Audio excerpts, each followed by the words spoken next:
സാമുവേലിൻ്റെ ഗ്രന്ഥത്തിൻ്റെ സമാപനത്തിൽ നാം എത്തി നിൽക്കുകയാണ്. രാജാക്കന്മാരുടെ പുസ്തകം നാം പിന്നെ ഉടൻ തന്നെ ആരംഭിക്കും. അതായത് നാം പുറകോട്ട് തിരിഞ്ഞ് നോക്കുമ്പോൾ എന്തുമാത്രം ഉൾക്കാഴ്ചയിലാണ് ഈ വിശുദ്ധ ഗ്രന്ഥ കർത്താവ് നമുക്ക് പ്രദാനം ചെയ്യുന്നത് എന്ന് പരിശുദ്ധാത്മാവിലൂടെ മാത്രമേ നമുക്ക് ഉൾക്കൊള്ളാൻ പറ്റുകയുള്ളൂ. പെട്ടെന്ന് മാനുഷികമായിട്ട് നമ്മൾ പുറകോട്ട് തിരിഞ്ഞ് നോക്കിയാൽ നാം കാണുന്ന ചില കുടുംബ ചരിത്രങ്ങൾ തന്നെയാണ് അവിടെ കാണുന്നത്.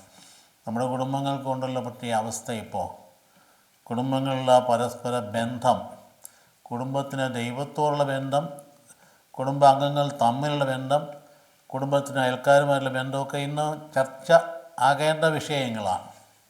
കുടുംബത്തിന് ആളില്ലാത്ത ഒരവസ്ഥ നമുക്കിന്ന് വന്ന് ഭവിച്ചിട്ടുണ്ടല്ലോ. കുടുംബത്തിന് ആളുകൾ പലായനം ചെയ്യാം ഒരേ സമയത്ത്. അതേസമയം തന്നെ പോറ്റി വളർത്തിക്കൊണ്ടുവന്ന മാതാപിതാക്കളൊക്കെ അന്വേഷിക്കാൻ ആളില്ലാത്ത അവസ്ഥ, ഇതൊക്കെ ഇന്നത്തെ നമ്മുടെ പ്രത്യേക അവസ്ഥകളാണ് കുടുംബത്തിൻ്റെ. ഇവിടെയെല്ലാം നടുനായകത്വം വഹിക്കേണ്ട പ്രധാനപ്പെട്ട കഥാതന്തു അത് യഹോവയുടെ ഭവനമായിരിക്കണം, കർത്താവിൻ്റെ ഭവനമായിരിക്കണം. അങ്ങനെയുള്ളൊരു നിഷ്കർഷയുള്ള കുടുംബത്തിൽ അത്ഭുതകരമായ രീതിയിൽ നന്മ വിളയുന്നത് കാണാൻ നമുക്ക് കഴിയും. ഏത് സാഹചര്യമായാൽ തന്നെയും അതിജീവിക്കാനുള്ള കരുത്ത് നമുക്ക് പ്രദാനം ചെയ്യും. നമ്മളിവിടെ കണ്ടു ആദ്യഘട്ടത്തിൽ തന്നെ ഒന്നാം സാമുവേൽ തന്നെ എൽക്കാനായുടെ കുടുംബം.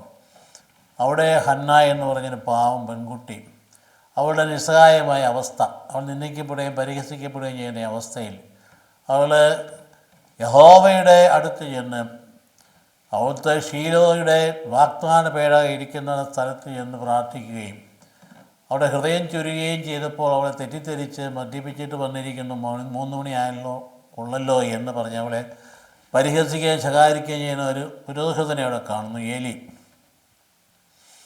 പുരോഹിതത്തിൽ പറഞ്ഞാൽ ചൈതന്യം നഷ്ടപ്പെട്ട, ആത്മവീര്യം നഷ്ടപ്പെട്ടു പോയ, വാർദ്ധക്യം മാത്രമല്ല ആത്മചൈതന്യം നഷ്ടപ്പെട്ടു പോയൊരു വ്യക്തിയായിട്ട് ഏലി പുരോഹിതനെ അവിടെ നാം കാണുകയാണ്.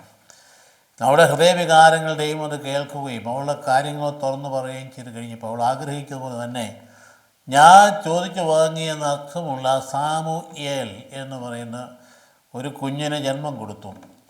അവൾ അർപ്പിച്ചതുപോലെ തന്നെ, നേർച്ച നേർന്നതുപോലെ തന്നെ ആ കുഞ്ഞിനെ ദൈവത്തിൻ്റെതായിട്ട് വളർത്താൻ വേണ്ടി അതിൻ്റെ ഒരു പ്രായം എത്തിയപ്പോൾ തന്നെ ഏലി പുരോഹിതനെ ഏൽപ്പിക്കുകയും വാഗ്ദാന പേടകത്തിന് സമീപേ കിടന്ന് ശുശ്രൂഷ ചെയ്ത് വളരുകയും ചെയ്യുന്നതാണ് സാമുവേൽ എന്ന് പറയുന്ന വ്യക്തി നാം കാണുക. ആ കുടുംബത്തിൽ നിന്ന് ദൈവം വിളിച്ചൊരു പ്രവാചകൻ ഉണ്ടാകുന്ന രീതിയാണ് കാണുന്നത്. കഠിനമായ വേദനകളുടെയും പരിഹാസങ്ങളുടെയും നെടുവീർപ്പുകളുടെയും മാനസിക സംഘർഷങ്ങളുടെയും നടുവിലാണ് ഈ അമ്മയ്ക്ക് ഈ കുഞ്ഞ് പിറക്കുന്നത്. ഇപ്പം ദൈവത്തിൻ്റെ പദ്ധതിയുടെ പ്രത്യേകത എന്ന് പറയുന്നത് കാൽവരിയിൽ അർപ്പിക്കപ്പെടുന്ന കാണുന്നതായ വലിയ വേദനയുടെ ഭാഗഭാഗിത്വം വഹിച്ചുകൊണ്ട് പോരുന്ന വ്യക്തികളിലൂടെയാണ് നന്മ കൈവരുന്നത് നമുക്ക് കാണാൻ കഴിയും. അങ്ങനെ ഹന്നായുടെ പിന്നെ മക്കൾ കൊടുത്തുകൊണ്ട് അവൾ സമർത്ഥമായി സമ്പന്നയായി മിടുക്കിയായി പോകുമ്പോൾ സാമൂഹ്യ പ്രവാചകനിലേക്ക് കടന്നു വരുമ്പോൾ നാം കാണുന്ന പ്രത്യേകതകൾ വളരെ കൃത്യമായിട്ട് നമുക്കറിയാം. ദൈവപ്രചോദിതനായ വ്യക്തിയാണ് അദ്ദേഹം. അതേസമയത്ത് ഏലി എന്ന് പറയുന്ന വ്യക്തി വാഗ്ദാന പേടകത്തിന് അടുത്തല്ലാത്ത മുറിയിൽ കിടന്നുറങ്ങിയപ്പോൾ വാഗ്ദാന പേടകത്തിൻ്റെ സമീപത്ത് കിടന്നുറങ്ങിയ ബാലന് ദൈവദർശനം ഉണ്ടാവുകയും സാമുവേൽ സാമുവേൽ എന്ന് വിളിച്ചു കഴിഞ്ഞപ്പോൾ അത് തൻ്റെ യജമാനായിരിക്കും വിചാരിച്ച് ചെന്ന് 2-3 പ്രാവശ്യം പറഞ്ഞു, അല്ല ഞാൻ വിളിച്ചില്ല, നീ പോയി കിടന്നുറങ്ങുമെന്ന് പറയുകയും 3-ാമത്തെ പ്രാവശ്യം ഇനി വിളിക്കുന്നെങ്കിൽ ഇത് കർത്താവാണ്, അവസാനമാണ് തിരിച്ചറിയുന്നത്. ഈ പുരോഹിതൻ ദൈവശബ്ദം തിരിച്ചറിയുന്നത് അവസാന ഘട്ടത്തിലാണ്, 3-ാമത്തെ പ്രാവശ്യമാണ്. നേരത്തെ തിരിച്ചറിയേണ്ടതാണ്. അതിനുള്ള ആന്തരികമായ ആത്മീയമായുള്ള ഹൃദയത്തിൻ്റെ ഭാവം രൂപപ്പെട്ടിരുന്നില്ല. അതുപോലെ സാമുവേലിനെ സ്വരം കേട്ടു, ദൈവത്തോട് പറഞ്ഞു. പക്ഷേ ദൈവം അറിയിച്ചത് എന്താണ്? ഈ ഏലി പ്രവാചകൻ്റെ കുടുംബത്തിന്മേലുള്ള ശാപവർഷമാണ്. നമുക്കറിയാം, നമ്മുടെ കുടുംബങ്ങളിലെ തിന്മ നിലനിൽക്കുന്നതിൻ്റെ അടിസ്ഥാന കാരണം നമ്മളുടെ ചെയ്തികൾ തന്നെയാണ്. തിന്മ അതിനെ അതിജീവിച്ചുകൊണ്ട് നന്മ അത് നിലനിർത്താനായിട്ട് നമ്മെ തന്നെ സമർപ്പിച്ച് ദൈവാത്മാവിൻ്റെ സഹായം തേടുന്നില്ലെങ്കിൽ നമ്മുടെയും കുടുംബങ്ങൾ ഇരുട്ടിൽ കലരും, അന്ധകാരാവൃതമാവും എന്നതിന് ഒരു സംശയവുമില്ല. ഏലി എന്ന് പറയുന്ന പുരോഹിതന് തൻ്റെ കുടുംബത്തെ നോക്കാൻ അറിയാൻ പാടില്ലാണ്ട് പോയി. തൻ്റെ 2 മക്കൾ ഹോഫ്നിയൻ, പിനഹസ് എന്ന് പറയുന്ന 2 ചെറുപ്പക്കാരെ അവരെ ശിക്ഷണം കൊടുത്ത് വളർത്തുന്നതിൽ അദ്ദേഹം പരാജയപ്പെട്ടു. അതുകൊണ്ട് തന്നെ ഈ കുടുംബത്തെ തമ്മിലുള്ള ശിക്ഷയാണ് സാമുവേലിലൂടെ ദൈവം അറിയിച്ചത്. പക്ഷേ അതിനകത്ത് നന്മ കാണുന്നത് ആ മനുഷ്യൻ ഇതൊക്കെ ആണെങ്കിൽ ചില അലസനും മടിയനുമായിരുന്നെങ്കിൽ തന്നെ ദൈവത്തിൻ്റെ ശിക്ഷ ഏറ്റുവാങ്ങുന്നത് തയ്യാറായി. അങ്ങനെ അധാർമികമായിട്ട് ജീവിച്ച മക്കൾ അപ്പന് വിരുദ്ധമായി, അപ്പന് അപമാനമായി. ആ അവസരത്തിലാണ് വലിയ യുദ്ധം ഫിലിസ്തീനുമായിട്ട് നടക്കുകയും വാഗ്ദാന വേടവ തട്ടിക്കൊണ്ടു പോവുകയും ചെയ്തിട്ട് യുദ്ധത്തിൽ രണ്ടുപേരും മരിച്ച് വീഴുകയാണ്. ഈ രണ്ട് കാര്യങ്ങൾ കേട്ട മാത്രയിൽ തായുടെ പേടകം നഷ്ടപ്പെട്ടു, ഈ മക്കൾ നഷ്ടപ്പെടും അറിഞ്ഞ ഉടനെ ഇരുന്നിടത്ത് നിന്ന് പുറകോട്ട് തിരിഞ്ഞ് കഴുത്തൊടിഞ്ഞ് മരിക്കുകയാണ് ഏലിപ്പുരം. അദ്ദേഹത്തിന് അന്ത്യം അങ്ങനെയായി, സമാധാനമില്ലാതെ മരിച്ചു എന്ന് വേണമെങ്കിൽ പറയാം. അതേസമയത്ത് മറ്റൊരു വ്യക്തി വളർന്നു വരുന്നതാണ് സാമുവേൽ. സാമുവേലിനെ ദൈവം വിളിച്ചു, വലിയ കാര്യങ്ങൾക്കായിട്ടാണ് വിളിച്ചത്. സാമുവേലാണ് വാസ്തവത്തിൽ അന്ന് 40 വർഷത്തോളം അവിടെ ന്യായാധിപൻ്റെ ജോലി ചെയ്തുകൊണ്ട് നേതൃത്വം രാജാവിനെ പോലെ കൊടുക്കാന്നുള്ള നിലയിലേക്ക് അദ്ദേഹം വളർന്നു.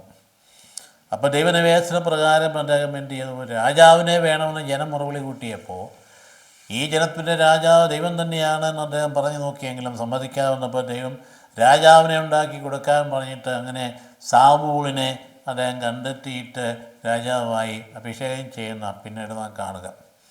അവിടെയെല്ലാം ഈ ജനത്തെ മുമ്പോട്ട് നയിക്കുന്നതിൻ്റെ നിർണായക ശക്തിയായിട്ട് സാമുവേൽ തീരുന്നുണ്ട്. നല്ല പ്രവാചകൻ, ആത്മവീര്യമുള്ള പ്രവാചകൻ. അങ്ങനെ പോകുന്ന അവസരത്തിലാണ് നാം കാണുന്നത് ദുരാത്മാവ് ബാധിച്ച് സാവൂൾ വഴിതെറ്റിപ്പോകുന്നു. കാരണം അദ്ദേഹത്തിന് അസ്വസ്ഥത ഉണ്ടായപ്പോൾ ഒരു ബാലനെ വിളിച്ച് ആ കൊട്ടാരത്തിൽ കൃത്യമായിട്ട് കിന്നരം വായിച്ചുകൊണ്ട് അദ്ദേഹം സമാധാനം ഉണ്ടാകാൻ വേണ്ടി മ്യൂസീഷ്യനായ ദാവീദിനെ വിളിക്കുന്നു. അപ്പോൾ ഇവിടെ ദുരാത്മാവ് ബാധിക്കുന്ന അവസരത്തിൽ തന്നെ ഇവനെ ആ രാജസ്ഥാനത്ത് ദൈവം തള്ളി മറ്റൊരാളിനെ പ്രതിഷ്ഠിക്കാൻ വേണ്ടി സാമുവേൽ പ്രേരണ കൊടുത്തുകൊണ്ട് ആളിനെ തിരഞ്ഞ് ഈ ജെസ്സയുടെ വീട്ടിൽ ചെന്ന് കഴിഞ്ഞപ്പോൾ 8 മക്കളിൽ 7 പേരെയും അവതരിപ്പിച്ചവിടെ. നല്ല മിടുമിടുക്കന്മാരായ 7 പേരെ അവതരിപ്പിച്ചു. ഭംഗിയായി, നല്ല കരുത്തുള്ളവരായി, യോദ്ധാക്കളായി, യുദ്ധനിപുണന്മാരായി, ബുദ്ധിശക്തിയുള്ളവരായി, നല്ല മനോഹരമായ കായിക ശേഷിയുള്ളവരായി, ആകാര ഭംഗിയുള്ളവരായി അവരെല്ലാം ഓരോരുത്തരെയും മാറ്റി നിർത്തി. ഇവനെയല്ല. അവസാനം 7 പേരെ കഴിഞ്ഞപ്പോൾ തന്നെ സാമുവേൽ ചോദിച്ചു, ഇവിടെ ഒരാളും കൂടെ കാണണമല്ലോ.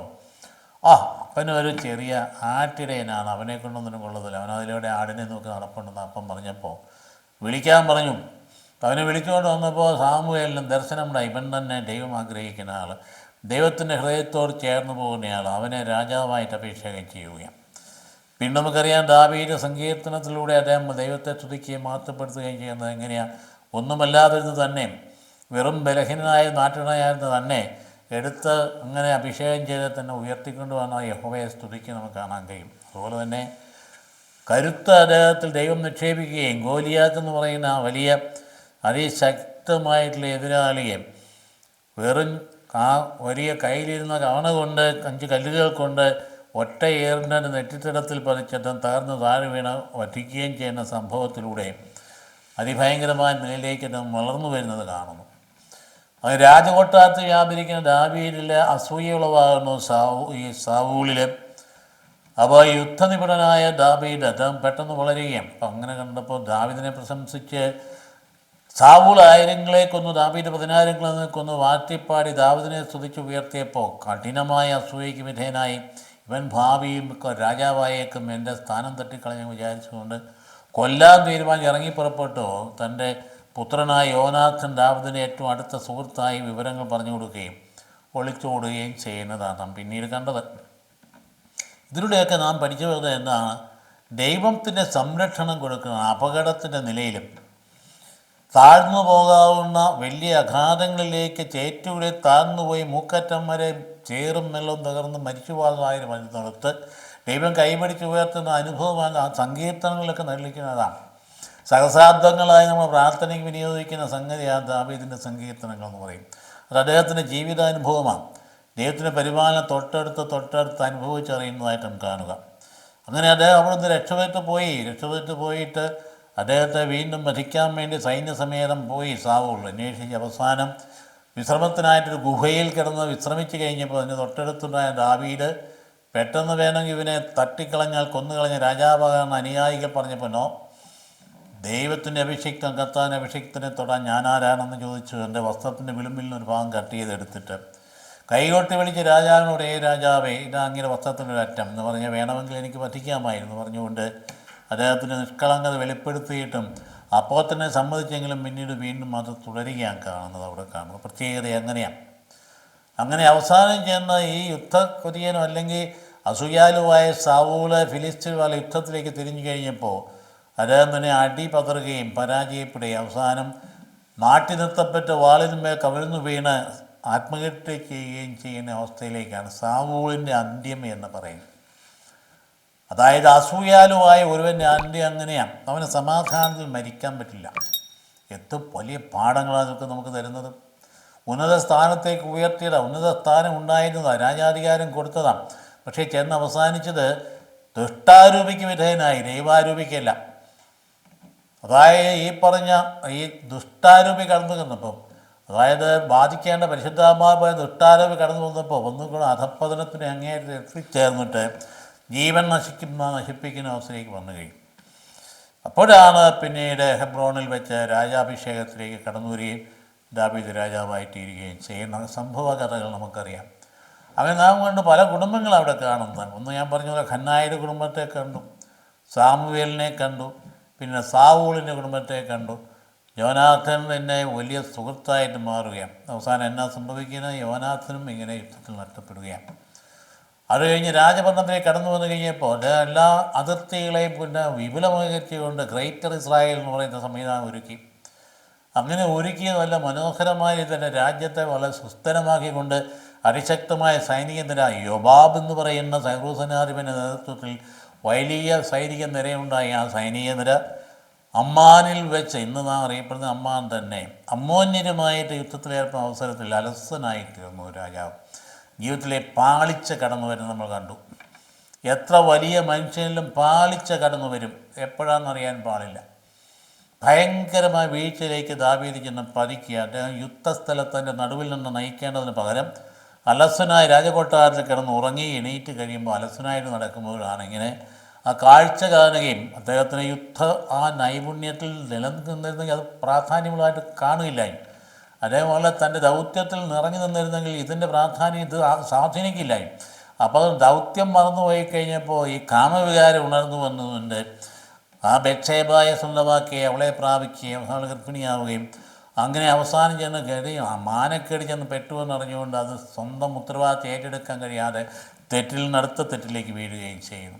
തെറ്റേറ്റ് പറയാൻ കഴിയാതെ അടുത്ത തെറ്റിലേക്ക് വീണപ്പോഴാണ് അത് വിളിച്ചു വരുത്തി ഊരിയ എന്ന് പറയുന്ന ഭർത്താവിനെ വിളിച്ച് വീട്ടിൽ പോയി വിശ്രമിക്കാം. 1, 2, 3 പ്രാവശ്യം പരിശ്രമിച്ചിട്ട് നടക്കാവുന്നപ്പോൾ അടുത്ത ഗൗരവമായ തെറ്റിലേക്ക് പോവുകയാണ്. വ്യഭിചാരം, കൊലപാതകത്തിലേക്ക് പോകുന്നു. ഇവനെ വാളിൻ്റെ വെട്ടുകൊണ്ട് മരിക്കത്തക്ക യുദ്ധത്തിന് മുന്നറിയിപ്പ് യുദ്ധം ചെയ്യിപ്പിക്കാൻ വേണ്ടി യോവാബിന് കത്ത് കൊടുത്ത കത്തുമായി ആഹ്ലാദപുരസരം കത്തിൻ്റെ ഉള്ളടക്കം എന്നറിയാതെ ഊറിയ നിഷ്കളങ്കനായവൻ ചെല്ലുകയാണ്. രാജകൽപ്പന അനുസരിച്ച് മുമ്പിൽ നിർത്തി അദ്ദേഹം വധിക്കപ്പെടുന്നു. വധിക്കപ്പെട്ട് കഴിയുമ്പോൾ മറ്റുള്ളവരുടെ ദൃഷ്ടിയിൽ വലിയ ഭയങ്കര ഉപകാരിയായ രാജാവ് മാറുക. കാരണം അവൻ്റെ ഭാര്യയായി സ്വീകരിക്കുന്നു. പക്ഷേ നാഥാൻ എന്ന പ്രവാചകൻ പെട്ടെന്ന് രംഗപ്രവേശനം ചെയ്യുക. നാഥാൻ പ്രവാചകൻ കടന്നു വന്നുകൊണ്ട് വളരെ കൃത്യമായിട്ട് പറഞ്ഞു ഒരു വലിയ ഉപമ.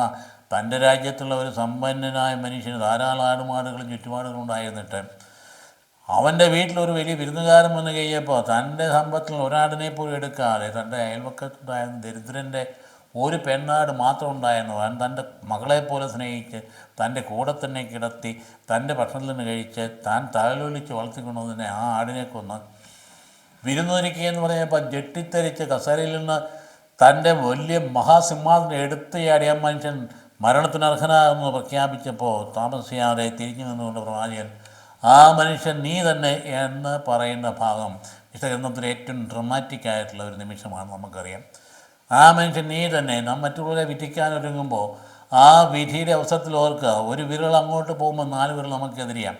നീ പറയുന്നത് നീ തന്നെ എന്ന് പറയത്തക്ക രീതിയിൽ വിധി തിരിച്ചടിച്ച അവസരം ഉണ്ടാവുകയും പക്ഷേ അവിടെ മഹത്വത്തിലേക്ക് ദാവീദ് നീങ്ങുന്നത് കുമ്പിട്ട് സാഷ്ടാംഗപ്രണാമം ചെയ്ത് നാഥാനെ പ്രണമിച്ചുകൊണ്ട് തൻ്റെ കണ്ണീരോടുകൂടി പാപസങ്കീർത്തനം നടത്തി പശ്ചാത്തപിച്ച് പരിഹാരം ചെയ്യാൻ വേണ്ടി തീരുമാനമെടുത്ത് 51-ാം സങ്കീർത്തനത്തിലേക്ക് അത്ര മനോഹരമായ 51-ാം സങ്കീർത്തന 10-ാം വാക്യത്തിലേക്ക് വരുമ്പോൾ നിർമ്മലമായൊരു ഹൃദയം എന്നെ സൃഷ്ടിക്കണം. എത്ര മനോഹരമായ തിരുവചനമാണ്.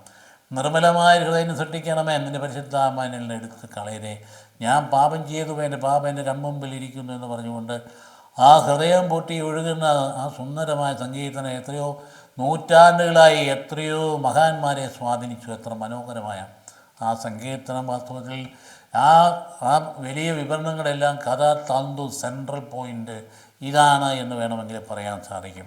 ദൈവമേ, എൻ്റെ പാപങ്ങൾ എൻ്റെ കൺമുമ്പിലിരിക്കുന്നു, പാവത്തിനൊക്കെ വിധം നീ എന്നോട് പ്രതികാരം ചെയ്യരുത് എന്ന് പറഞ്ഞ് ആ പാകം നമ്മൾ വീണ്ടും വീണ്ടും വായിക്കുക. അവിടുന്ന് വീണ്ടും തിരിച്ചു വരികയാണ്, വീണ്ടെടുക്കപ്പെടുക. പക്ഷേ വീണ്ടെടുക്കപ്പെട്ട ചെയ്യുന്ന തെറ്റിന് പരിഹാരം അനുഷ്ഠിക്കാൻ ശിക്ഷയേക്കുവാനും തയ്യാറാകേണ്ടതാണ്. നിൻ്റെ പാപങ്ങൾ ക്ഷമിച്ചിരിക്കുന്നു, പക്ഷേ നീ ശിക്ഷയേക്കണം, കാരണം നിനക്കുണ്ടാകുന്ന കുഞ്ഞ് മരിക്കും.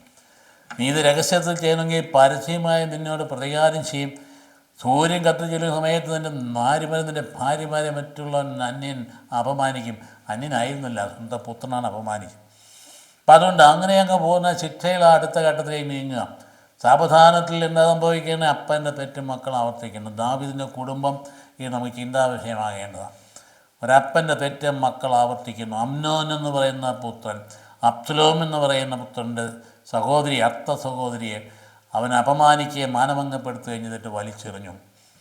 ഒന്നും മികയാതെ ഒന്നും മിണ്ടാതെ കാത്തിരുന്ന് ഈ അബ്സലോം പ്രതികാരം ചെയ്യാൻ വേണ്ടി കാത്തിരുന്നു. അവൻ്റെ ആടിന് രോമം കത്തിരിക്കുന്ന വലിയ ഉത്സവ ദിനത്തിൽ ഈ അമ്നോൻ എന്ന് പറയുന്നതിൻ്റെ മൂത്ത സഹോദരനെ വിടാൻ വേണ്ടി രാജാവിനോട് പറയുകയും അടുത്ത ഭരണാധികാരിയായിട്ട് അമ്നോനെ അവിടെ ചതിയിൽ വധിക്കുകയും ചെയ്യുന്ന അപ്പോൾ അപ്പൻ വധിച്ചു ഊരിയായെ. ഇത് ആ മക്കൾ സഹോദരനെ വധിക്കുന്നു. നമ്മൾ ആദ്യ ഭാവത്തിൽ തന്നെയല്ലേ കണ്ടത്? ആദ്യ ഭാവത്തിൽ എന്താ? സഹോദരൻ എന്താ ചെയ്ത്? ആബേലിനെ കായൻ വധിച്ചു. അപ്പനും അമ്മയും തെറ്റ് ചെയ്തു, ദൈവകൽപ്പന ലംഘിച്ചപ്പോൾ ഇവിടെ എന്ത് ചെയ്യുന്നു? സഹോദരങ്ങൾ പരസ്പരം ഘാതകനായിട്ട് മാറുക. ഇവിടെ ഇങ്ങനെ സംഭവിക്കുന്നു. ദാവീദിൻ്റെ കുടുംബത്തിൽ തന്നെ ആവർത്തിക്കുക. വാസ്തവത്തിൽ ആദ്യ വിശുദ്ധ ഗ്രന്ഥത്തിൻ്റെ വിവരണം മുഴുവനും ഇസ്രായേലിൻ്റെ ചരിത്രത്തിൻ്റെ തന്നെ രത്നച്ചുരുക്കമായി നാം കാണേണ്ടതാണ്. മനുഷ്യകുലത്തിൽ തിരഞ്ഞെടുക്കപ്പെട്ടൊരു ജനത്തിൻ്റെ ആ ചരിത്രത്തിന് രത്നച്ചുരുക്കം വളരെ കൃത്യമായി പർദീസായുടെ ഒന്നാന്തരം മാധ്യമത്തിലൂടെ അവതരിപ്പിക്കാൻ ഇവിടെ നാം കാണുക. ഇസ്രായേലിൻ്റെ വീഴ്ചയും അതിൻ്റെ തകർച്ചയും അതിൻ്റെ പരാജയവും വീണ്ടെടുപ്പും പിന്നീട് ഈശോ മിശിഹായിൽ വീണ്ടെടുക്കപ്പെടുന്നതിൻ്റെ വാഗ്ദാനം പർദീസായിൽ വെച്ച് തന്നെ ദൈവം തന്നെ തരികയാണ്. സ്ത്രീയോട് പറയുന്നു, പാമ്പിനോട് പറയുന്നു, സ്ത്രീയുടെ സന്തതിയും നീ നമ്മെ ശത്രുക്കളുവാക്കി സ്ത്രീയുടെ സന്തതിൻ്റെ തല തകർക്കുന്നു പറയുന്നിടത്ത് കാൽവലി അർപ്പിക്കപ്പെടുന്ന മനോഹരമായ ദൈവ അർപ്പണത്തിലേക്ക് വിരൽ ചൂണ്ടി ഇതിൻ്റെ ഭാഗമായിട്ടാണ് ഈ ചരിത്ര സംഭവങ്ങളെല്ലാം വരുന്നതെന്ന കാര്യം നാം അനുസ്മരിക്കേണ്ടതുണ്ട്. അങ്ങനെ ദാവീദിൻ്റെ ആ തെറ്റിന് പരിഹാരം അല്ലെങ്കിൽ ശിക്ഷയ്ക്ക് ആവർത്തിക്കപ്പെടുന്ന മക്കൾ വീണ്ടും അബ്സലോം അമ്നോനെ വധിക്കുകയാണ്. അപ്പം 2 പേര് വധിക്കപ്പെടാൻ പോകുന്നു. പിന്നീട് അഹങ്കാരിയായ അബ്സലോമിൻ്റെ രാജഭരണം ഏറ്റെടുക്കാൻ വേണ്ടി അവൻ വളരെ ചതിയിൽ തന്നെ ഹെബ്രോണിൽ പോയി സൈന്യത്തെ സംഘടിപ്പിച്ചുകൊണ്ട് അപ്പനെതിരായിട്ട് നീങ്ങുമ്പോൾ വാർത്ത കിട്ടിയ ഉടൻ തന്നെ ആളുകൾ പറഞ്ഞ് സ്ഥലം വിട്ടുള്ളൂ അല്ലെങ്കിൽ വധിക്കപ്പെടുമെന്ന് അറിയുമ്പോൾ രാജകൊട്ടാരം ഏറ്റെടുത്തുകൊണ്ട് അപ്പൻ വനാന്തരങ്ങളിലൂടെ ഒഴുകി നടക്കുന്ന ചിത്രം നാം കാണുന്നു. എത്ര മനോഹരമായ രീതിയിൽ വളർന്നു വന്ന വലിയ രാജാതിരാജനായി തീർന്ന സമ്രാട്ടായി തീർന്ന ദാവീദാണ് മകൻ്റെ മുമ്പിൽ പരാജയപ്പെട്ട് ഒളിച്ചോടുന്ന ചിത്രം നമുക്ക് കാണാൻ കഴിയും. നമുക്കറിയാം കർത്താവിനെ പറയുന്ന ഒളിച്ചോടിയ അവസരത്തിൽ പട്ടിണി കിടന്നപ്പോൾ ദേവാലയത്തിൽ പുരോഹിതന്മാർക്കെല്ലാം ഭക്ഷിക്കാൻ പോലായിരുന്ന മേശയിൽ അപ്പമെടുത്ത് ഭക്ഷിച്ച കാര്യമൊക്കെ നമുക്കറിയാവുന്നതാണ്. അങ്ങനെ ആ ദാവീദിനെ ഒളിച്ചോടി രാജകൊട്ടാരം കയ്യിലാക്കിക്കൊണ്ട് അബ്സലോം തേർവാഴ്ച തുടങ്ങിയിട്ട് വീണ്ടും തൻ്റെ അപ്പനെ വധിക്കാൻ വേണ്ടി സൈന്യത്തെ അണിനിരത്തി യുദ്ധം ചെയ്യാൻ പോയപ്പോൾ ദൈവം പ്രതികാരം ചെയ്ത് നമ്മൾ കാണുകയാണ്. അവസാനം തൻ്റെ നീണ്ട മുടിയും സുന്ദരമായ ശരീരവും മനോഹരമായ ആകാര പരിവേഷവും ഒക്കെ എന്നാ സംഭവിച്ച് കോവർക്കഴുതിൻ്റെ പുറത്ത് കുതിച്ചു ചാടിപ്പോയിരുന്ന ആളുടെ തലമുടി ആ ദേവദാര വൃക്ഷത്തിൻ്റെ കമ്പിൽ തുടക്കുകയും അവിടെ തൂങ്ങിക്കിടക്കുകയും ആ മൃഗം അവിടെ നേരെ ഓടുകയും ചെയ്തു. കാരണം രാജാധികാരം വിട്ടുപോയി എന്നുള്ളതിന് ഒന്നാന്തരം പ്രതീകാത്മകമായ സംഭവമായി തീർന്നു. മറ്റുള്ളവനെ നോക്കിയപ്പോൾ ഇതാ കിടക്കുന്നു ശത്രു. പക്ഷേ അപ്പനെന്താ പറഞ്ഞിരുന്നത്? ആരെയെല്ലാം വധിച്ചാലും ശരി എൻ്റെ മകനെ വധിക്കരുത് എന്ന് പറഞ്ഞതുകൊണ്ട് പട്ടാളക്കാർ വ്യസനിച്ച് വേദനിച്ച് മാറി നിന്നപ്പോൾ സർവ്വസേനാധിപനായ യോവാബ് വന്ന് കുന്തം കൊണ്ട് കുത്തി അവനെ കൊല്ലുന്നു. ഈ വിവരം അറിഞ്ഞ് കേട്ട് കഴിഞ്ഞപ്പോഴത്തേക്കും ദാവീദ് ഹൃദയം പൊട്ടി സങ്കടപ്പെട്ട് അദ്ദേഹം പരിഹാരം ചെയ്യുക. കാരണം ഊറിയായെ കൊന്നതിൻ്റെ ശിക്ഷയാണെന്ന് അദ്ദേഹത്തിന് അറിയാം. അദ്ദേഹത്തിൻ്റെ വേദന സഹിക്കേണ്ടത് ഊറിയ വധിക്കപ്പെടുമ്പോൾ ഊറിയായുടെ അപ്പനും സഹോദരങ്ങളൊക്കെ എൻ്റെ ഒരു വേദനിച്ച് കാണും. ആ വേദനയുടെ അനുഭവിക്കുക. അബ്സലോം ബിനി എന്ന് പറഞ്ഞത് കരഞ്ഞുകൊണ്ട് പോകുന്ന ദാവീദ് നമ്മളിവിടെ കാണുകയും നോക്കി എത്ര മനോഹരമായിരിക്കും അതിൻ്റെ അവതരണം എന്ന് ആലോചിച്ച് നോക്കി. അവസാനം എന്താ സംഭവിക്കുന്നത്? വീണ്ടും തിരിച്ചു വന്നു ഈ തൻ്റെ ആ രാജഭരണത്തിലേക്ക് ഒളിച്ചോടിപ്പോകാൻ വീണ്ടും തിരിച്ചു വന്ന രാജഭരണം വീണ്ടും ഏറ്റെടുക്കുന്നതിൻ്റെ അവസാന ഘട്ടത്തിൽ നീങ്ങുകയാണ്. അവസാന ഘട്ടത്തിൽ നീങ്ങുന്നതുപോലെ നാഥാൻ പ്രവാചകൻ പറഞ്ഞതുപോലെ തന്നെ നീ ദേവാലയം പണിയാൻ എനിക്ക് ദേവാലയം പണിയാൻ യോഗ്യനല്ല, കാരണം നിൻ്റെ കൈകൾ രക്തക്കറയുള്ളതാണ്. ദാവീദ് ആഗ്രഹിച്ചു കർത്താവിൻ്റെ പേടകിരിക്കുന്ന ഒരു മനോഹരമായ ദേവാലയം പണിയാൻ. ഞാനോ രാജകൊട്ടാരത്ത് വസിക്കുന്നു, കർത്താവെ നീ വസിക്കുന്ന ഈ പേടകം അതൊരു ദേവാലയമാക്കി മാറ്റാൻ ആഗ്രഹിച്ചപ്പം ദൈവം അതിനെ സമ്മതിച്ചത്. നിൻ്റെ ഔരസപുത്രൻ, നിൻ്റെ പുത്രൻ എനിക്ക് ദേവാലയം പണിയും. അത് രണ്ടർത്ഥമുണ്ട്. നേരിട്ട് സോളമൻ അത് പണിയും എന്നുള്ള ഒരർത്ഥമാണെങ്കിൽ, പിന്നീട് ഭാവിയിലേക്ക് ദാവീദിൻ്റെ പുത്രനായ മിശിഹ ദേവാലയം കൊണ്ട് രൂപാന്തരപ്പെടും. ഈ ദേവാലയം അടിച്ചു തകർക്കാം, 3 ദിവസത്തിനുള്ളിൽ ഞാൻ പണി തീർക്കും, കംപ്ലീറ്റായിട്ട് പണി തീർക്കുമെന്ന് പറഞ്ഞ് ആ പ്രവചനം പൂർത്തിയായി. അതാരായിരുന്നു? തൻ്റെ ശരീരമാകുന്ന ദേവാലയം.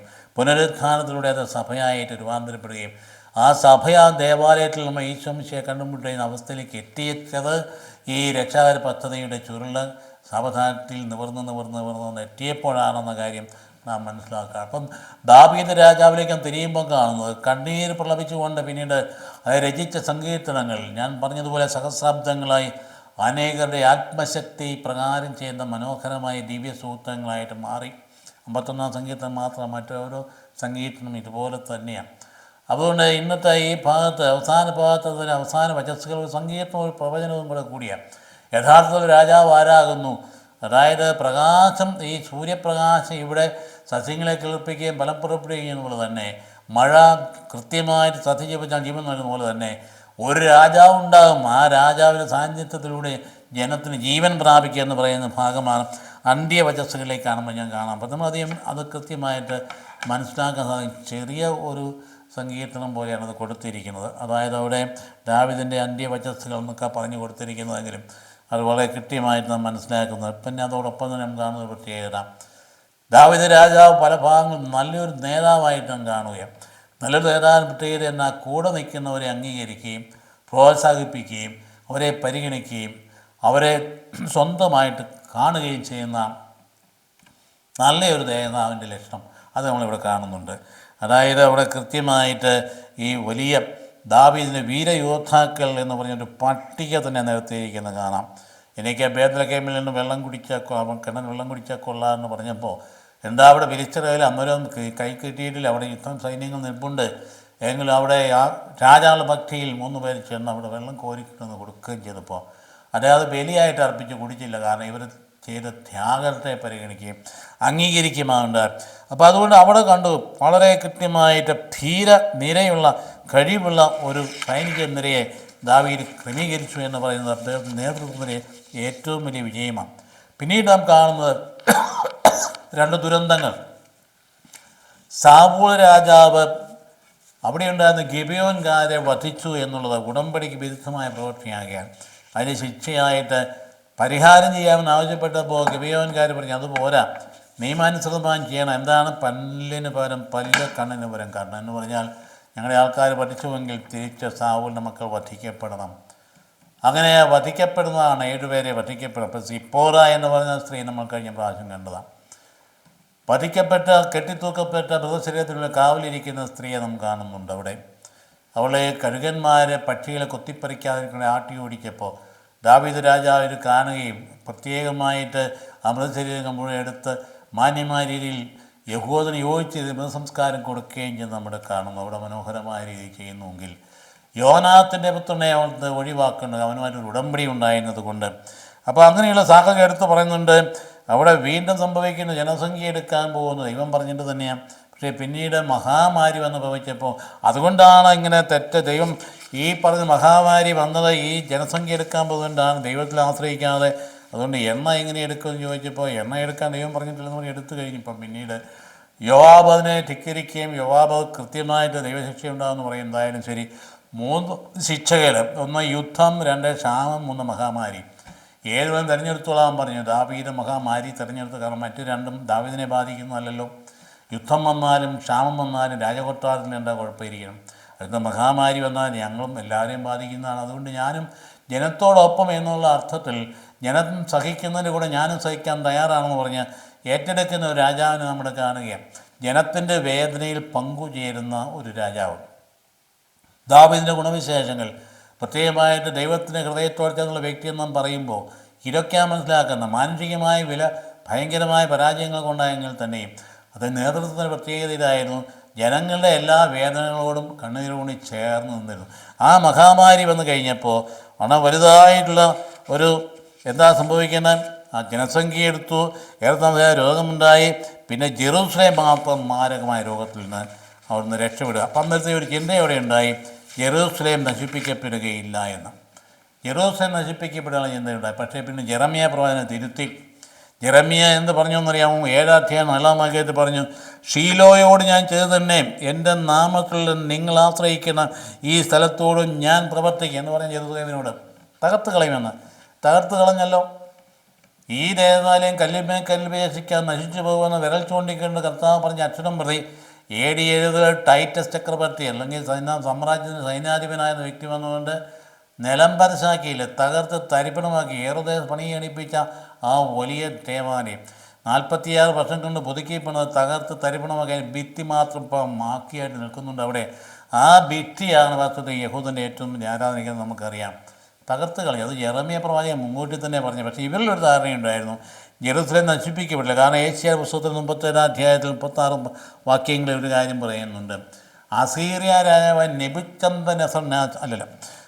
സെന്നാചരീബ് എന്ന് പറയുന്ന രാജാവ്, അദ്ദേഹം യുദ്ധം കീഴടക്കിക്കൊണ്ട് ജെറൂസലേം വാലത്തെ തകർക്കാൻ വന്ന അവസരത്തിൽ തലേദിവസം 1,85,000 സൈനികരുമായിട്ട് എത്തിയത്.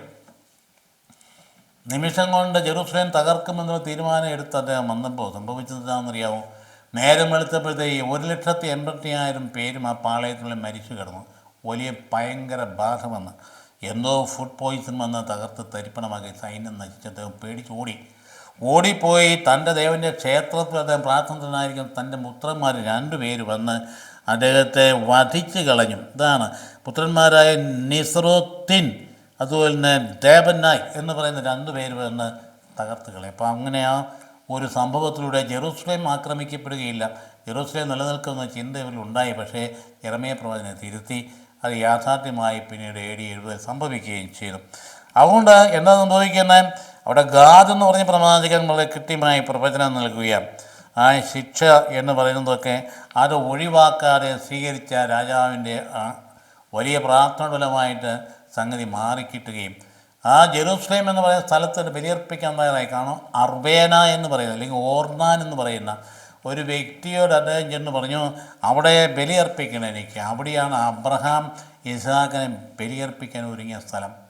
അവിടെ എനിക്ക് ബലിയർപ്പിക്കണം, അതുകൊണ്ട് എനിക്ക് സ്ഥലം വേണം. അതുകൊണ്ട് വില വാങ്ങിച്ചു 50 ഷെക്കൽ കൊടുത്തു. 50 ഷെക്കൽ എന്തിനാ? വെള്ളി. അത് 50 ഷെക്കൽ വെള്ളി കൊടുത്തിട്ട് അതിന് ചുറ്റുപാടുള്ള മൃഗങ്ങളെല്ലാം കൂടി വേറെ 600 ഷെക്കൽ കൂടി കാശ് കൊടുത്ത് മേടിക്കും. കാശ് കൊടുത്ത് മേടിച്ചാൽ ബലിയർപ്പിക്കാൻ വന്നപ്പോൾ അവിടുത്തെ അതിൻ്റെ ഉടമ, അയ്യോ ബലിയർപ്പത്തിനുള്ള കാലയും ഒക്കെ ഞാനിവിടെ തന്നോളാം, രാജാവിന് വിഷമം വേണ്ട, എനിക്ക് ചിലവില്ലാത്ത ബലി ഞാൻ അർപ്പിക്കുകയില്ല. അത്ര മനോഹരമായ കാര്യം. തനിക്ക് ചിലവില്ലാത്ത ബലി ഞാൻ ഇതിവിടെ ഈ സ്ഥലം അല്ലേ ഇന്ന് ഏറ്റവും ചർച്ചാ വിഷയമായിരിക്കുന്ന സംഭവമല്ലേ അത്. ഏതാ ഈ സ്ഥലം? അലക്സായിരിക്കുന്ന ഡോം ഓഫ് ദ റോക്ക് എന്ന് പറയുന്ന ആ മറ്റൊരു മതത്തിൻ്റെ ആ വലിയ ആലയം ഇരിക്കുന്ന സ്ഥലം തന്നെയാണിത്. അതേ മോറിയ മലയ ഇസ്ഹാക്ക് ബലിയർപ്പിച്ച സ്ഥലമാണ്. അത് ഇവൻ്റെ സ്വന്തം സ്ഥലമാണ്. 60,000 പണം കൊടുത്ത് മേടിച്ച രേഖയുണ്ട്. എന്നിട്ട് അത് യഹൂദൻ്റെ അല്ലെന്ന് ഇപ്പം പറഞ്ഞാൽ വല്ലതും ശരിയാകുമോ? അതുകൊണ്ട് അവരിപ്പോഴത് വിട്ടുകൊടുത്തിരിക്കുകയാണല്ലോ. എങ്കിലും അവർ സ്വന്തമായിട്ട് ഏറ്റെടുത്തിട്ടില്ല. പക്ഷേ ആ സ്ഥലത്ത് അവർ ദേവാലയം പണിയുന്നവർ പറഞ്ഞിട്ടുണ്ട്. എങ്കിൽ പോലും വരാൻ പോകുന്നതെന്ന് നമുക്കറിയാൻ പറ്റും. എന്തായാലും സ്ഥലത്തിൻ്റെ ഒറിജിനൽ ഇങ്ങനെയാണ്. അത് ദാവീദ് രാജാവ് വില കൊടുത്ത സ്ഥലമാണ്. ഇതേതായി സ്ഥലം? നമുക്കറിയാം 2 കുന്നുകളാണല്ലോ. ജെറൂസലേം എന്ന് പറയുന്ന കുന്നും ഓപ്പോസിറ്റായിട്ട് ഒലിവ് മല എന്ന് പറയുന്നത്. ജെറൂസലേം എന്ന കുന്നിൻ്റെ ഏറ്റവും ഉന്നത സ്ഥാനത്ത് ഉന്നത ശൃംഖലത്തിലുള്ളത് മലയാണ് ഈ പറയുന്ന അലക്സ അല്ലെങ്കിൽ ഡോം ഓഫ് ദ റോക്ക് എന്ന് പറയുന്ന അല്ലെങ്കിൽ പഴയ ജെറൂസലേം ദേവാലയം എന്ന കുന്നിൻ്റെ മുകളിൽ എന്ന് പറയുന്നത്. അതവിടെയുണ്ട്. അപ്പോൾ അവരുടെ പ്രവചനം അതിന് കൃത്യമായിരുന്നു. അതിന് താഴ്വരയിലേക്ക് വരുമ്പോഴാണ് കാണുന്നത് അവിടെ വളരെ കൃത്യമായിട്ട് ജോസഫാത്ത് താഴ്വരയൊക്കെ നമ്മൾ കഴിഞ്ഞ പ്രാവശ്യം പറഞ്ഞതാണ്. യഹോവ ഷഫാത്ത് ദൈവം ഇരിക്കുന്നു. അതിൻ്റെ അപ്പുറേ തന്നെ കെത്രോൻ തോടും, അത് കഴിഞ്ഞ് ഇപ്പുറേ ഗസമേൻ തോട്ടവും മുകളിലോട്ട് കയറി ചെല്ലുമ്പോൾ സ്വർഗസ്നായ പിതാവ് എന്ന് പഠിപ്പിച്ച ദേവാലയം, അതിൻ്റെ മുകളിലേക്ക് കയറി ചെല്ലുമ്പോൾ കർത്താവ് സ്വർഗ്ഗാരോഹണം ചെയ്ത സ്ഥലവും വളരെ ക്ലിയറായിട്ട് നമ്മൾ കൺമുമ്പിലുണ്ട്. ഈ സ്ഥലത്തെക്കുറിച്ചാണ് ഈ പറഞ്ഞു വരുന്നത്. അപ്പോൾ അർബേന എന്ന് പറഞ്ഞ ആളിനോട് അദ്ദേഹം അന്ന് 50 ഷെക്കൽ വെള്ളി കൊടുത്ത് ആ സ്ഥലം മേടിക്കുകയും 600 ഷെക്കൽ കൊടുത്ത് അവിടെയുള്ള മൃഗങ്ങളെയും ചുറ്റുപാടുള്ള സ്ഥലങ്ങളും അത് വാങ്ങിക്കുകയും ചെയ്തു എന്ന് ദേവാലയ വിശുദ്ധ എന്ന് പറയുന്ന ചരിത്രരേഖയല്ലേ അത്. അത് വീണ്ടെടുക്കാനായിട്ട് യഹൂദൻ നടക്കുമ്പോൾ ഇവൻ അധിനിവേശം നടത്തുകയാണ്, ഇവനോടുന്ന് വന്നവനാണ്, ഇത് വേറെ ആരെന്ന് പറഞ്ഞ് അതെങ്ങനെ ശരിയാകുന്നത്?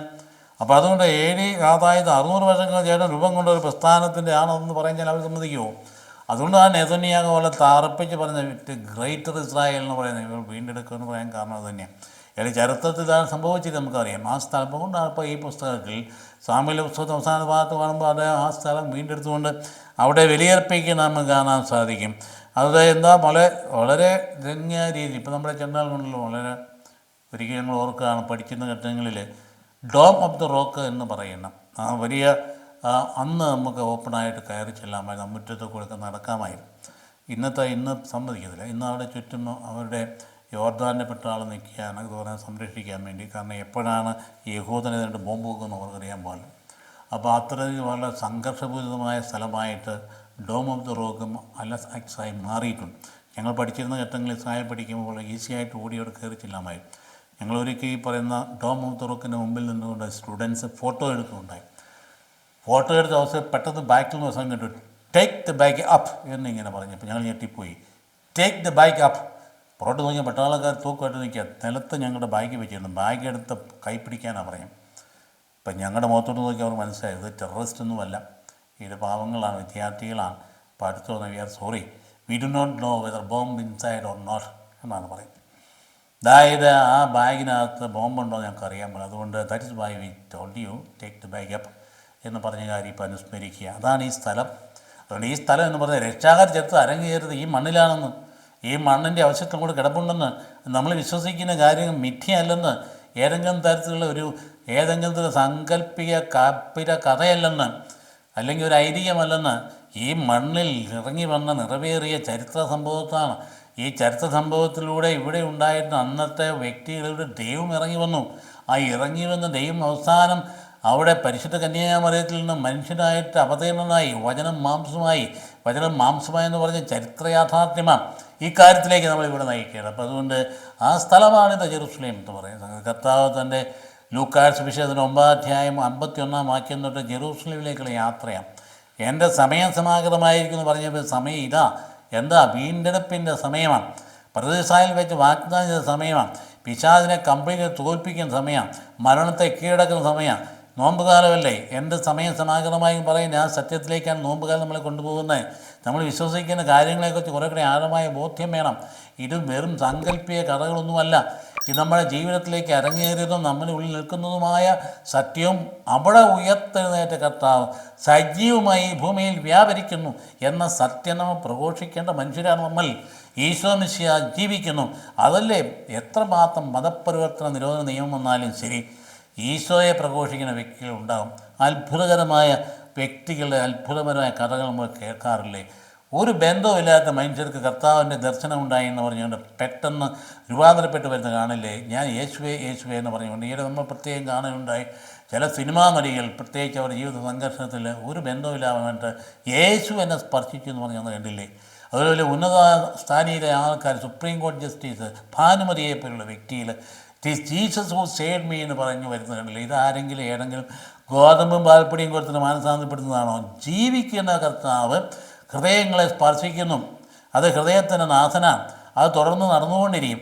ആരെന്ത് നിയമം ഉണ്ടാക്കിയാൽ ഈ നിയമത്തിനുള്ളിലൂടെ ഈ സത്യം പ്രഘോഷിക്കപ്പെട്ടുകൊണ്ടിരിക്കുമ്പോൾ ഒരു സംശയമില്ല. അന്ധനായ മനുഷ്യനിരുന്നും പാടുന്നു കേട്ടില്ലേ? എത്ര മണിക്കൂറാണ്? 9 മണിക്കൂർ ഇരുന്നുകൊണ്ട് കർത്താവിനെ കുറിച്ച് പാടി. ആ പാടി അദ്ദേഹത്തിന് സുവിശേഷത്തിന് വലിയ സന്തോഷവും തൃപ്തിയും, അദ്ദേഹം ജീവിതത്തെ മുഴുവൻ നൈരാശ്യന്മാർ ജീവിതത്തേക്ക് കടന്നു വന്ന് കണ്ടില്ലേ നമ്മൾ?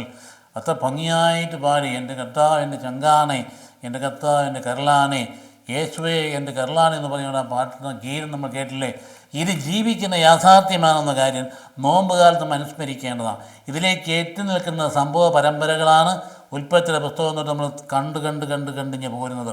അല്ലാതെ വെറും കഥ വായിക്കലല്ല, ചരിത്രം പഠിക്കലല്ല, ഏതെങ്കിലും ഐതിഹ്യം തന്നെ എന്തെങ്കിലും സങ്കല്പിക കഥകൾ നമ്മൾ അനുധാവനം ചെയ്യുകയല്ല. ഇവിടെ ജീവിക്കുന്ന മിശിഹ താൻ അവതീർണനായതിൻ്റെ പിൻപിലെ ദൈവപിതാവിൻ്റെ രക്ഷാകരമായ പദ്ധതി ചുരുളഴിയുന്ന നമ്മൾ കണ്ടുകൊണ്ടിരുന്നത്. അത് നമ്മൾ കൃത്യമായിട്ട് അതിന് നോമ്പ് കാലത്ത് അതിലേക്ക് വീണ്ടും നമുക്ക് തിരിച്ചു വരാം. ഇവിടെ ബലി അർപ്പിക്കുന്നുണ്ട്. എന്നിട്ട് ഇവിടെ ചിലവില്ലാത്ത ബലി ഞാൻ അർപ്പിക്കുകയില്ല. എനിക്ക് ചിലവില്ലാത്ത ബലി എന്ന് പറയാൻ നീ ഫ്രീ ആയിട്ട് നിനക്ക് കാളയും കിടാവിനെ കൊണ്ടുതരുമൊക്കെ എനിക്കത് വേണ്ട. അതിൻ്റെ വില അങ്ങ് വാങ്ങിച്ചു കൊടുത്തുകൊണ്ട് ആത്മാർത്ഥതയോടെ എനിക്ക് ഒരു ചിലവുമില്ലാത്ത ദഹനബലിയും എൻ്റെ കർത്താവിനെ അർപ്പിക്കുകയില്ല എന്ന ദാവീദ് പറയുന്ന കാര്യങ്ങൾ നമ്മൾ മനസ്സിലിരിക്കട്ടെ. അതുകൊണ്ട് ത്യാഗം സഹിച്ച് കർത്താവിൻ്റെ ബലിയിലേക്ക് പങ്കുചേരാൻ തയ്യാറാകേണ്ടതാണ്. ത്യാഗം സഹിച്ച് കാൽവരിയിൽ അർപ്പിക്കുന്ന ബലി നമ്മുടെ ജീവിതത്തിലൂടെ ആവർത്തിക്കപ്പെടുമ്പോൾ നമ്മുടെ ത്യാഗമാണ് അവിടെ പൂർത്തീകരിക്കുന്നത്. എൻ്റെ കർത്താവിൻ്റെ കുരിശിൽ കുറവുള്ളത് ഞാനത് എൻ്റെ ശരീരത്തിലൂടെ പൂർത്തിയാക്കുന്നു എന്ന് ശ്ലീഹ പറഞ്ഞ കാര്യവും നമ്മുടെ അനുസ്മരിക്കുക. അതുകൊണ്ട് ഈ വിധത്തിൽ ഈ കാര്യങ്ങൾ ചിന്തിച്ചുകൊണ്ട് നമ്മൾ നോമ്പ് കാലത്തേക്ക് പ്രവേശിക്കുകയാണ് അനുഭവത്തിലൂടെ. അതുകൊണ്ട് വേദപുസ്തകം കയ്യിലെടുക്കുമ്പോൾ അതിൻ്റെ ഏത് ഭാഗം എടുത്താലും ശരി, ഈടിലേക്ക് എത്തി നിൽക്കുന്ന ഊർജിതനായ കർത്താവിലേക്ക് എത്തി നിൽക്കുന്നതിൻ്റെ പശ്ചാത്തലങ്ങളാണ് അതിൻ്റെ പിമ്പിൽ കിടക്കുന്നതെന്നും കർത്താവ് ഇതിൻ്റെ പൊരുൾ തെളിയിച്ച് കിട്ടാൻ വേണ്ടി എൻ്റെ ഹൃദയത്തെ പരിശുദ്ധാത്മാവിലൂടെ അവിടുന്ന് പ്രകാശമാനമാക്കണം എന്ന് നമുക്ക് പ്രാർത്ഥിക്കാം. കർത്താവ് ഈശോയും കൃപയും പിതാവ് അദ്ദേഹത്തിൻ്റെ സ്നേഹവും പരിശുദ്ധാത്മാവിൻ്റെ സഹവാസവും നാം എല്ലാവരും ഉണ്ടായിരിക്കട്ടെ, ഇപ്പോഴും എപ്പോഴും എന്നേക്കും. ആമേൻ.